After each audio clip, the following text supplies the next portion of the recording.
थांनानै जोंखौहाय जबरदस्ति बेनारखौ सावहोदों। साइडआव दंमोन बेनारा, अब्लाबो बिसोर लाबो सावनि होननायखाय जोंबो मिथिस्लाबनो हायियाव सावबाय आरो। बेनि खोथाया बिपिएफनि बै डिजिटेल बड'लेण्ड इउटुबारनिफ्राय सावहोदों आरो। डिजिटेल बड'लेण्ड निउज चेनेलनि इउटुबारा बेनारखौ सावनो थिनदों। जे बिथांमोना जबरदस्तियै सावनो थिननायखाय बिथांमोना सावदों, सानस्लाबनो हायियाव मिथिस्लाबनो हायियाव माने सावदों आरोखि। स' नोंथांमोना नुदों दिनैसिमबो उल्टापानिनि हाग्रा माने एवस्रांनाय, हादान एवस्रांनाय, हादान थानाय बेखौ लानानै मा सोलिगासिनो दं नोंथांमोना ससियेल मिडियायाव नुगासिनो दङ।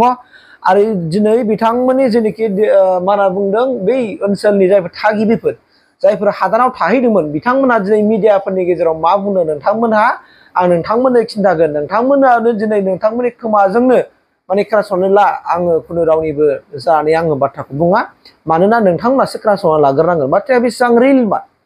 थ' दिनै थारैनो राजनितिनि खाथिराव मानसिया इसेबां गाहायाव नामायनो हामारोना।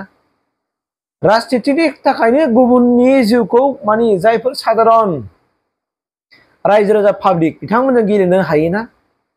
आङो बिराद दुखु मोनदों जाथायखौ नुनाय लोगो लोगो आरो बिथांमोननि खुगानिफ्राय दिनै ओंखारफिननाय लोगो लोगो जोबोद साननो गोनां जानानै फैदों। स' गथिके आङो नोंथांमोननो आङो ससे भिडिअ क्लिप होग्रोनोसै, बिनि उनाव आं डिसकासन खालामगोन डिटेइलै। मावनानै थांबाय, जेखौ खालामथावामोन बेखौ खालामबाय, जि बाथ्राफोरखौ बुंथावामोन बे बाथ्राफोरखौ बुंनानै सारमोनखौ रुलिं गभर्नमेन्टनि मानसिफोरखौ दुखु होबाय,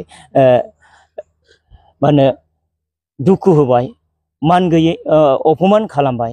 बे हिसाबै आङो रायजो राजानि जानानै सारमोननियाव निमाहा बियो जे जोंनि मिथिस्लाब हायै भुल मावनायखौ, गोरोन्थिखौ जाहाथे निमाहा होयो आरो जोंखौ मा होनो गावनिनो रायजोनि मानसि होननानै जाहाथे जोंखौ बजबनानै लायो। जोङो बेखौनो सारनिसिम खावलायनो, निमाहा बिनो होननानै आङो जोंनि माने हालामाव थानाय रायजो राजाफोरखौ लानानै फैदों। जिहेतु बे ओनसोलाव थानाय रायजो राजाफ्रा गोबां गोरिब सुबुंनि, नंगौ सार।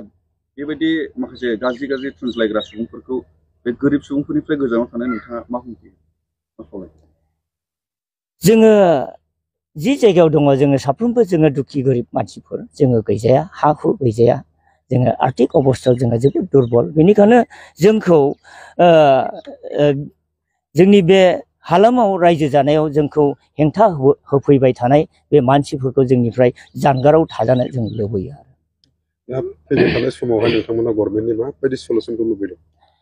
जोङो फैबाय थानाय समाव दानिफ्राय लानानै जोङो जोंनि जिथु नुबाय लोगोफोर नङा होमबा नोंथांमोना। स' बिथांमोना बुंनाय बायदिब्ला जाय बेक्तिया बुंदों, जाय हादान सिफाय जानाय, फरेस्टफोरजों इभिक्सन खालामजानायखौनो होननांगोन नङा होमबा, न' बां सावजानाय, बिथांमोना दिनै बुंनाय बायदिबा डिजिटेल बड'लेण्डनि इउटुबार बिथांमोनहा सावनो थिनदोंनो। दा अब्ला मोनसे नोंथांमोनानो कुइसन खालामदो, आंथ' मा कुइसन खालामनो, दिनै नोंथांमोनाबो कुइसन खालामदो। थारैनो बिथांमोना मानो थांमारखो? अब्ला डिजिटेल बड'लेण्ड निउज चेनेल बिथांमोनहा माबोरै जाखो दाना? अब्ला बिथाङा सिंगोलै भिडिअ खालामारो नामा? जुदि बिथांमोना डिजिटेल बड'लेण्ड निउज चेनेला थारैनो निउज चेनेल मार ना पार्टिनि मोनसे बिजों, अब्ला नोंथांमोना मिथिनांगौबा नोंथांमोना सिगांग्रो फेसबुकआव थांनानै डिजिटेल बड'लेण्ड निउज चेनेलखौ नायदो आरो नायनानै बिथांमोननि पेजआव क्लिक खालामनानै बिथांमोननि भिडिअसआव हाबनानै नायदो। अब्ला भिडिअसआव हाबनानै नायदो बिथांमोना बथ साइड माने माबाखौ होना होआ, माने निउसखौ होना होआ, नोंथांमोना मिथिनानै लादो आरो। बिथांमोना इउपिपिएलनिबो होना होआ, बिपिएफ इउपिपिएलनि होना होआ, बेखौ नोंथांमोना नायदो आरो नोंथांमोना बेखौनो फिल खालामनो हायो कि जायफोरनाखि जेन'बा निउस चेनेला बथ साइड मोननैबो जेन' नटिसखौ फोसावा, अब्ला नोंथांमोना बेहायनो बुजिनो हाखागोन आरो। बा बड'लेण्ड रादाबखौबो नायदो, सिङाव हाबनानै नाय, आरो बड'लेण्ड बुब्लिखौबो सिङाव हाबनानै नायबा जि बिभिन्न जेनेबा बर'नि गेजेराव बेसेबां दा मा होनना बुङो निउस पर्टेलफोर दङ, बिथांमोनखौ नोंथांमोनानो थांनानै नोंथांमोना नायनो हागोन। मानोना नोंथांमोना पेजआव क्लिक खालामनानै बिथांमोननि भिडिअसआव हाबनानै नायबा नुयो, बाहाय बिथांमोना बिपिएफ इउपिपिएल मोननैबो राजखान्थिनि भिडिअखौ फोसावना फोसावाखै, बेखौ नायबानो नोंथांमोना फिल खालामनो हागोन। बे आरो बाथ्राया। दा थारैनो आं बेखौसो दुखु मोनदों, बेफोर जाथाया मानो जानो मोनखो? आरो राजनितिनि थाखाय दिनै बिथांमोना बुंहैदों जाहैबाय जे प्रमद बर'खौ बोख्लायनांगौ, प्रमद बर'खौ दोननो मोनला, बेफोरबायदि आरो गाज्रि गाज्रि माखासे मुं सुनानै रायजो राजाफोरनि फ्राय माने खाथियाव थानाय बेनार गोग्लैनाय बेनारखौहाय लाबोनानै बिथांमोना सावहोदों आरो रायजो राजाफ्राबो सानस्ल'बा होस्ल'बा गरमा गरमनि सावहोदों। बिथांमोना फरेस्ट डिपार्टमेन्टनिफ्राय न' बांखौ सिफायनानै थांनायनि उनावनो न' बांखौ सिफायखांनानै थांनायनि उनावनो बिथांमोना थांदों होननानै बुंदों। बिथांमोना ओरैबासिनो हाबफैदों अब्ला बिथांमोना फिल खालामदों रायजो राजाफ्रा फिल खालामनाय बायदिब्ला बिथांमोना दंखायोमोन साखाथियावनो। नङाब्ला बिथांमोना बोरै जोबनाय लोगो लोगो थांनानै बेफोरबायदि खालामनो हाखो बे मोनसे सन्देह बिथांमोनाबो दा थादों। दा नोंथांमोनानो बुंदो अब्ला थारैनो जाथाया दिनै सोराङाव फैमारबाय। रायजो राजाफोरखौ लानानै गेलेनो नाङा आं बेखौसो खुलुमनानैबो बुंगोन आं जायखि जिखियानो जायाथों मानो। मानोना नोंथांमोना मा जिउआव माबायदि खामानि मावनानै नोंनि जिउखौ दैदेननो लुबैयो बे नोंथांमोननि सायाव। खिन्थु सोरनिबा खहा गोनां खामानिफोरखौ मावनानै सोरनिबा खहा गोनां बाथ्राफोरखौ बुंनानै सोरनिबा बिसाक्तु जानाय बाथ्राफोरखौ बुंनानै जेन' रायजो राजाफोरखौ माने मा खालामा थगाया आं बेखौसो खावलायनो नागिरदों। मानोना जोंनो BPF-खौबो नांगौ आरो UPPL-खौबो नांगौ। मानोना नाथाय बेफोरनि गेजेरावबो नांगौनि खाथिरावबो बिथांमोना जुदि राजनितिनि खाथिराव गादिनि थाखाय मोनसे मासिनि थाखाय जुदि पाब्लिकफोरखौ जुदि गाज्रि लामाजों दैदेनलाङोब्ला बे बिराद गिदिर मोनसे अयनाय जागोन। बिराद गिदिर मोनसे अयनाय जागोन आरो नोंथांमोनानो बुजिनो हागोन थारैनो मा जाथाया दिनै नंखायखौ बुंमारदों ना नङैखौ बुंदों बिथांमोना। पाब्लिक बिथांमोना दिनै नंखायखौ बुंखो ना नङैखौ बुंखो नोंथांमोना जाज खालामदो।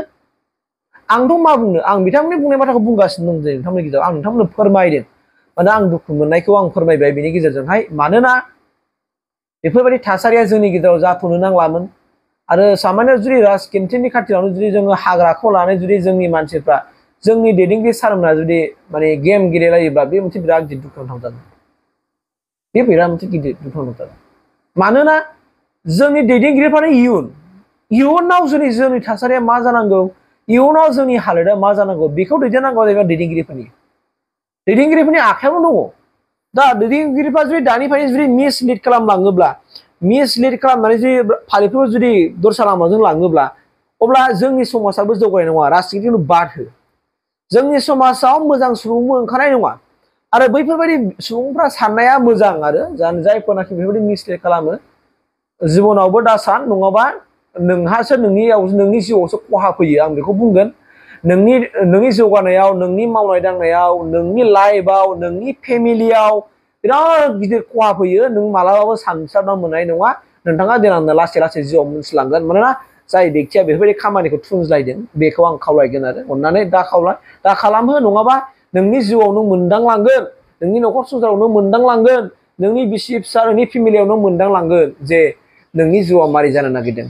थ' गतिके मालायखौ फोलानाय मालायखौ थुनज्लायनाय बेफोरखौ मावनो नाङा। जायखियानो जायाथों मानो दिनै डिजिटेल बड'लेण्ड निउस चेनेलखौ बुंदों नाथाय नङा बाट आं क्लियार नङा उननि समाव मिथिगोन।